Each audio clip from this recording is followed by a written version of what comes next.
This is a HeadGum podcast. Come in. Hey, man, I'm sorry I'm late. The train was Shut up! You're here! And good thing, because we've got lots of work.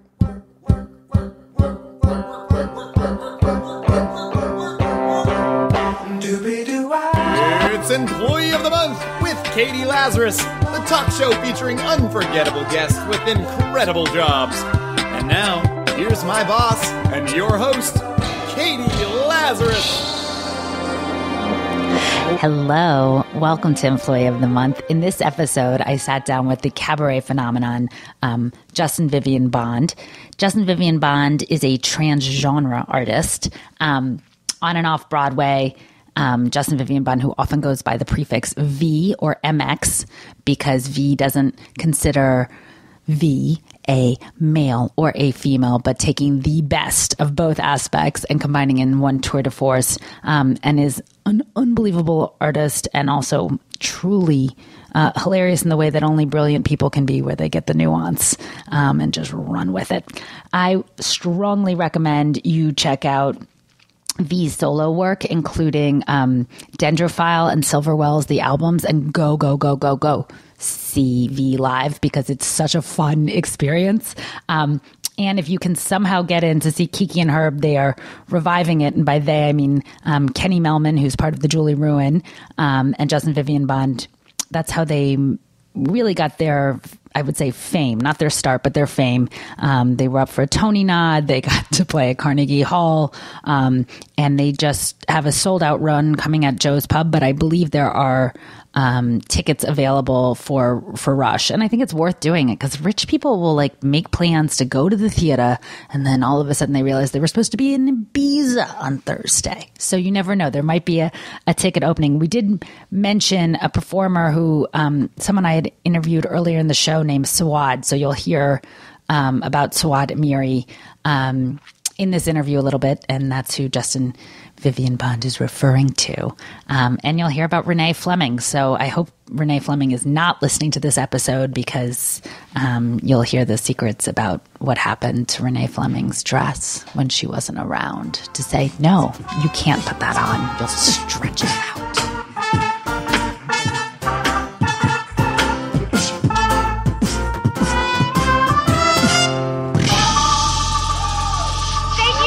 Thank you. There's like 3 queer people here. Kiki and Herb. Tap, tap, tap. I know, that was really crazy. So it's great to know I'm amongst my people. I was like, I don't know, why am I doing this show? It's going to be all straight people in the audience. I'm going to be completely, That's why you should do it. I would say that, well, yeah, it's true. I don't care about straight people, though. David Simon, questionable. David Simon was questionable, and what? What's questionable? And 90% of my friends are queer, so I'm sorry. Well, I know, but they're not here, clearly. Well, they got walked out. Anyway, it's nice to meet you. Yeah. For those of you who don't know, Vivian Bond is a huge deal. I am a very big star to a boutique audience. I'm lucky enough to be able to sell out show after show after show without ever having been on your television set. Including Carnegie Hall. I feel very blessed for that reason. I don't have to go out there and, I'm lucky, that's all. Well, it's not lucky. You might not know it, but I do. It's not lucky. It's a devoted audience. First of all, there are some queer people in the audience. I know. I heard all 5 of them clapping. See? So quiet. Thank you. You're at home here. You're allowed. I like people that don't give a shit about anything. It's like the total opposite of me. I'm thoughtful, noble. Yeah.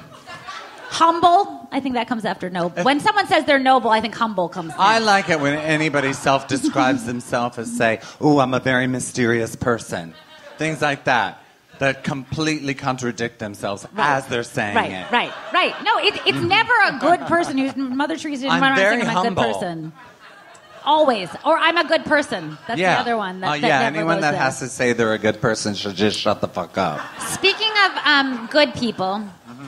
I really wanted to hear about performing in a pageant and doing Christian, going to Christian camp. I wanted to hear about all these things. I didn't perform in a pageant and go to Christian camp at the same time. No. When you were 18 months old, was your debut? Yeah, yes. My first, public speaking thing was as an 18-month-old. I was in the church. Highly verbal. It was a church pageant, not a beauty pageant. Oh, I'm sorry. I meant a church pageant. Yes, a church Did I say beauty pageant? No, you said pageant, and what do I hear? I don't hear Christmas. or modeling. Or modeling. Or modeling. No, I was 18 months old. It was a church Christmas.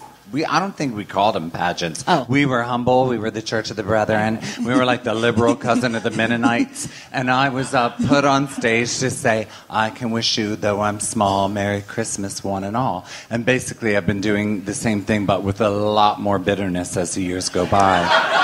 Well, and continued beauty. I would say more beautiful every year, and also just the funniest and smartest songs. I want to show people a little clip. Well, actually, before we do that, I did want to hear about going to church camp. What about it? Like, so you graduated from high school and then you went to go work at a church camp? Oh, yeah. I worked at a church camp in Bethany Beach, Delaware, after I graduated from high school. But I went to church camp, What is that like? It was fun. I loved it. It got me out of my parents' house. Anything to get out of there made me happy. But I have a good church camp story because my friend Teresa and I, we really were very best friends. And I couldn't sleep with the girls. I had to sleep with the boys. But we had, which I still do, but in a different way. And I really started doing that seriously in Boy Scout camp. But this was Christian church camp. And so I was younger and I wanted to be able to sleep with the girls. So my friend Teresa and I told our camp counselors, who are a married couple, and the husband had gotten his leg amputated after he was changing his car, tire in his car on the highway, and a truck ran over and he lost his leg. Anyway, they were very close, the husband and wife, and they were our camp counselors. And so we told them that my mother had died and her father had died, and that my mother... and that her mother and my father had gotten married, and that we had been so severely traumatized by the loss of our parents that we loved each other so much that we were like inseparable. So we got them to allow all the boys to sleep in the same Adirondack as the girls, so that I could sleep next to her bed with my hand on her face. Otherwise, I couldn't sleep. They thought it was the most tender story. We had them going. We had them going. And her sister was in another camp group, and they were like trying to find it out. So we hadn't even told her sister, who was amazing. I totally fell for it also. We all had this, little Christian graft thing going or whatever, grift. And so they started saying, asking her the questions that we had made up this elaborate lie. And they're like, she said, yeah, it's true. It's all true. And then the camp counselors would go, they were married, older, they would go tell everybody, oh, it's so sweet, they're brother and sister and their love for each other, and they were so touched by it. And so I'd lay there and sleep on the floor with my face, my hand on her face. And let's do the interview. Then, at the end of the week, both of our sets of parents showed up to collect us. And they were so shocked. But anyway, whatever, fuck them. They shouldn't assign the wrong gender to the wrong Adirondack, otherwise people will be forced to lie. Yes. I love that. Yeah, I was fascinated that you had gone back to church camp after finally getting out of high school. I didn't go. I went to the beach. The church camp happened to be at the beach. I learned how to drink there. I learned how to take cocaine there. I learned how to meet strangers and suck their dick there. I had to leave town and go to church camp in order to do these things. And I was paid. And I try to get paid to do all of those things still. Whenever possible. I mean, I also like to keep in practice. So in between gigs, you got to keep your finger in it, as they say. But I also love you don't take grants. I mean, you have cultivated an audience. I would take a grant. I'm just not giving them. Oh, I thought it was that you wouldn't even apply for them. Well, I don't apply. Oh. I'm not a gambler. Yeah. I will go to work and do things, and I don't. apply. I've actually been awarded grants in my lifetime. Yes. I was given the. You got a really big one. I should be grateful. I got a really good one. The Foundation for Contemporary Arts grant, it's a huge one. which was a $25,000 grant, which was good. And I was given some other ones, but I've had white wine, and they were less, so I don't remember. But I didn't apply for them. People that cared about me and felt sorry for me got them. If I hadn't gotten the FCA grant, I wouldn't have an apartment because they were like, I was applying for an apartment, you don't have any money in the bank. And that very day, literally, that grant came in and I faxed them the thing and they were like, okay, you can move in. Otherwise, I'd probably still be, doing the same things I did when I worked at the church camp. Can still do some of them. I can, totally. I Still have my pee. one of the things that I would like to... I've never performed drunk or done any drugs, and I think you're like... it's not that you're just so functional on anything. I'm dysfunctional when I'm not on anything. Okay. That's the key. I love it. Right now... No, I really I have performed sober. And how was that? Fine. Okay. Yeah, not as fun for me or the audience, but I did it. Can I give this since some of the audience doesn't know about Kiki and Herb, which is sort of crazy for me? How could they know? We broke up 10 years ago. I know, but you're back now, so I want to give them a taste. Well, we haven't started performing yet. I think you're almost all sold out. No, we are all sold out. Okay, sorry. You said in 2 hours. In 2 hours, they broke the website was not working. You guys, they performed in Carnegie Hall. I'm just going to boast a little bit. Okay, go. Performed on I'm Carnegie very humble. Hall. You do it. And chose to do it at Joe's Pub and chose to tier the tickets so that some of them were Broadway prices because you could get Broadway prices and certainly prove that. Some of them are free. There's a lottery every night for 10 free tickets because there are a lot of young people that never saw Kiki and Herb. And so, if they're like aggressive enough to get here and get on the lottery, that means there's like 220 free tickets during the run. Throughout the run. Yeah. I want to show a little taste. Can we show this video? Because you're not hearing Justin Vivian Bond sing tonight, but he is an unbelievable performer. Here's a little. We are strong. Heartache to heartache, we stand. No promises, no demands. Love is a battlefield. Turn around, every now and then I get a little bit lonely and you're never coming round. Turn around, every now and then I get a little bit tired of listening to the sound of my tears. Turn around, every now and then I get a little bit nervous that the best of all the years have gone by. Turn around, every now and then I get a little bit terrified, and then I see the look in your eye. Turn around, bright eyes. Every now and then I fall apart. A little taste. That's an old video. I know. It's from a long time ago. Yeah. We're gonna have to refresh the audience. Towards the end of doing this run, you played this character who was extremely kind, sweet, young. Who was? I'm just kidding. Yes, Kiki. Right. Describe I was Kiki. Extremely kind, sweet, and young. Yes, but the character you're At a certain playing. point. No, the character is an old cabaret singer. I was in my 20s when I started playing her, and she was in her 60s. And it was a kind of a good idea, because when I stopped playing her, everyone was like, oh my God, you look amazing. Because for 15 years, I've been drawing wrinkles on my face. And then I was like, no, I think I'm going to be like mutton dressed as lamb, whereas before I was lamb dressed as mutton. This is a smart tactic. It was a good strategy. It was right around the time Botox came in, so it was perfect. But I'm not having Botox right now because I thought I should be able to make expressions. Yeah. for this upcoming run. I don't care about them usually. I find that I'm a better singer when I have Botox because I can't telegraph my emotions. Everything's just got to come from inside. But for Kiki, because I don't actually have them, I always say now I will attempt to manufacture some genuine emotion. So I have to have the ability to make faces to make it seem like I'm feeling something. It's strategies. I mean, these are the things I think about.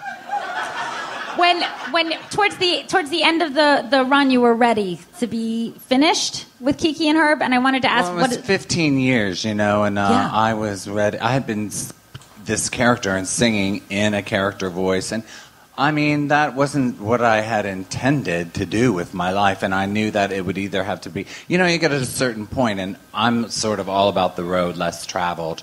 And for me, the road less traveled is the one that doesn't have a cute boy on it.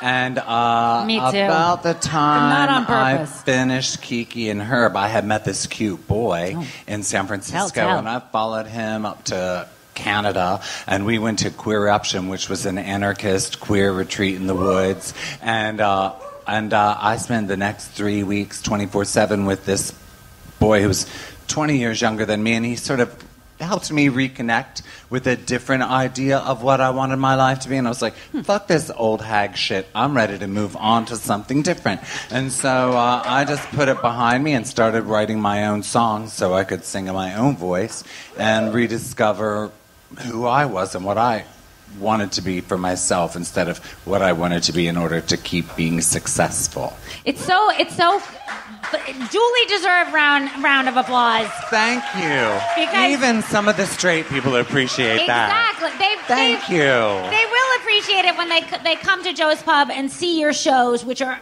so funny and so smart and so beautiful. And I know you don't like exuberance, but I'm just going to have to. I'm sorry. Thank you. It's who I am, and that's my road. That's good. It's my journey, and I'm going to take it.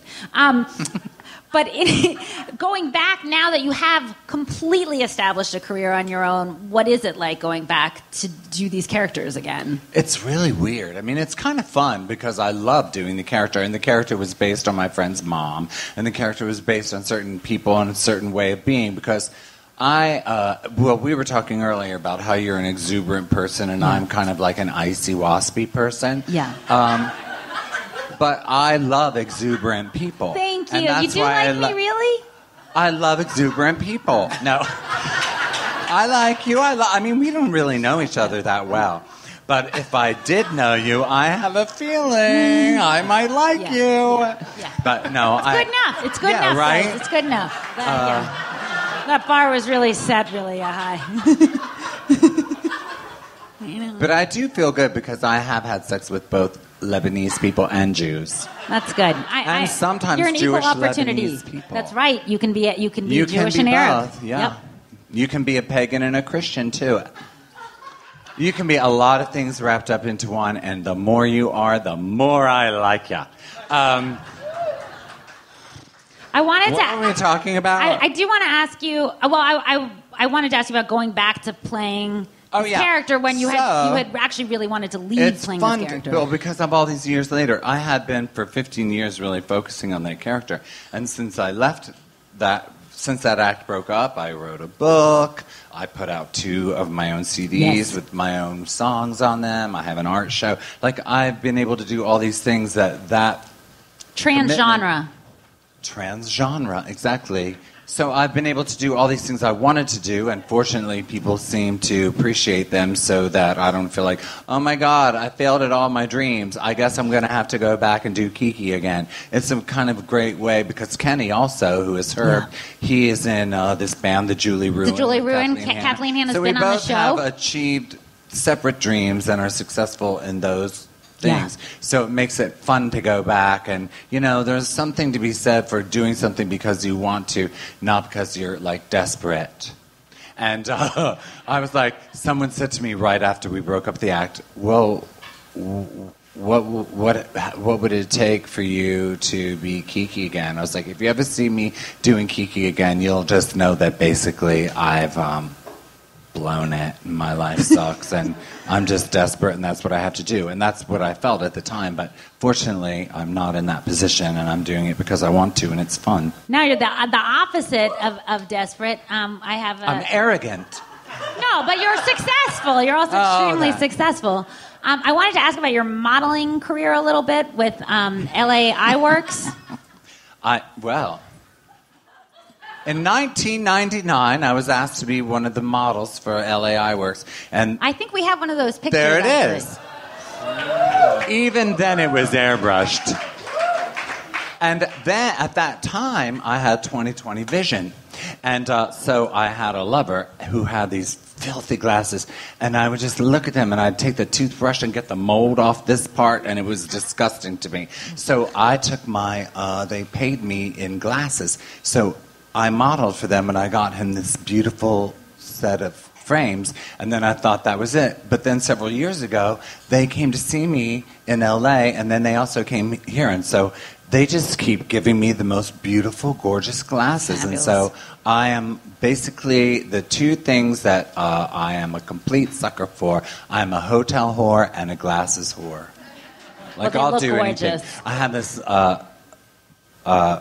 when I was with the guy who had the dirty glasses, clearly, with someone with dirty glasses, you can't be 100% attached. And I was out to dinner, he was out of town at a wedding, and this guy was like, I've wanted to be with you for a long time. I was like, yeah, I know. He goes, I'd like to take you to a hotel tonight. And I was like, what hotel? He said the Paramount. I was like, I'm not going to the Paramount. Yeah. And it was right when the Mercer had opened, so I was curious. He picked his battles. I was like, I went to a lot of fancy hotels with that guy over the years. I'm just saying, I'm a hotel whore. I love it. A hortel. Everybody has their thing. Can I show the beginning and end of maybe not the end of your acting career, even though you don't. It might be. Act. Who knows? A little clip from Short Bus. How many people have seen Short Bus? I have acted since Short Bus. I know. I hate acting, though. I hate it. Which I love that you're this unbelievable performer and have said, no, I don't want to act. Even though people, you're friends with Liza people Minnelli, ask me you're to friends act. with- I don't like it. I hate it. I studied it in college. I studied at the London Academy of Music and Dramatic Art. It was a dream of mine, and then I did it, and I fucking hate it. It's so boring. Well, I think this teeny snippet from Short Bus is a good way for people to start their weekends, and even the night is still young, so we'll see this little one from it, because I love it so much. I'm the mistress of Short Bus. It's a salon for the gifted and challenged. Hiya! This is where it all happens. Aren't they beautiful? It's just like the 60s, only with less hope. Oh, for a minute I thought that man didn't have an arm.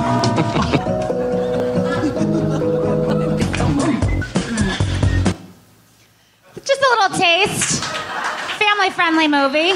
To be fair, I was playing myself. Yeah, no, I think you're the only person in it who's not naked and not having sex. I know, right? Isn't that... Well, you know what? The person who had the dirty glasses and we were supposed to be lovers, but then time went by as John was preparing the movie, and we broke up.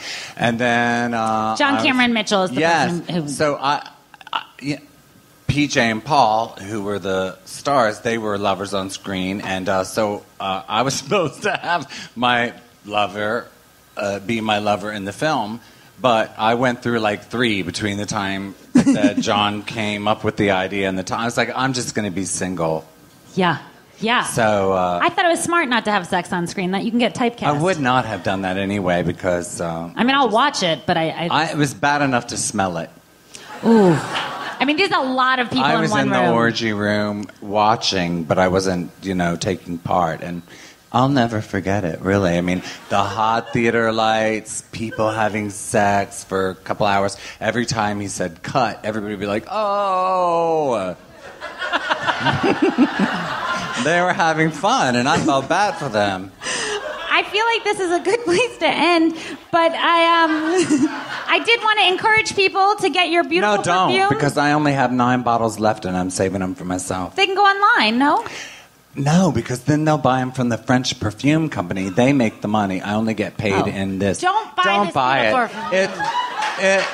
It would be fine if I just get it from, what I have. And I actually just want to smell like this only myself. Really? Now. Sorry. You smell good. I've just never met anyone who has their own perfume line.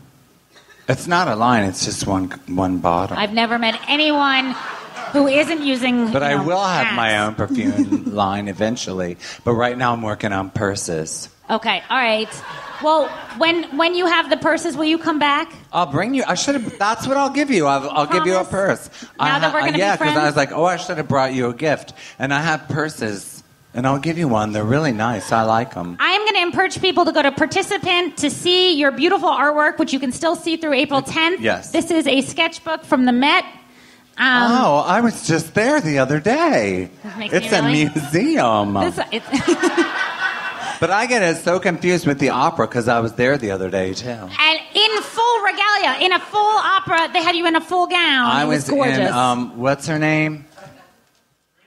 Renee Fleming's gown, but they were like, don't tell anybody because she'll be upset if people know that you were the same size as her. And I was like, why are you saying that to me? Why wouldn't I not be upset? Yeah, exactly. I was like, she's got big feet for a woman. We'll keep it between us. I got you tarot cards, too. Oh, thank you. And then I know neither you and I are particularly fertile in the ways that this candle might have represented, but since we're appropriating it for this purpose, I would like you to continue to have a fertile career because I absolutely love consuming your work. Thank you. And some books and some candies and stuff.